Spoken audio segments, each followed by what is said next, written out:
Khairpur UC Shah भंगियो जे chairman सरदार ज़ाहिद ख़ान फुलपोटो 8 मुहर्रम ते क़त्ल थियल तालिब हुसैन उर्फ़ लियाकत फुलपोटो जे Watson वटि पहुची रोज़गार ला गारगो ॾिनो।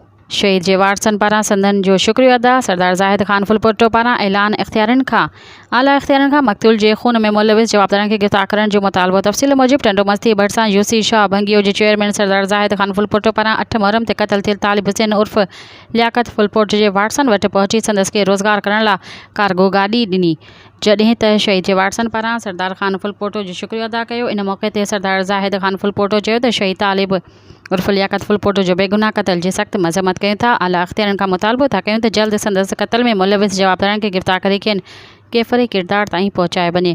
असां शहीद जे वाटसन सां हर मोड़ ते गॾु आहियूं। इन मौक़े ते ख़ान मोहम्मद फुलपोटो ऐं ॿिया संदसि गॾु हुआ। मज़ीद ख़बरनि ऐं तफ़सीलात लाइ विज़िट कयो असांजी वेबसाइट www.awamiNewsHD.com ऐं ॾिसंदा रहो अवामी न्यूज़ HD।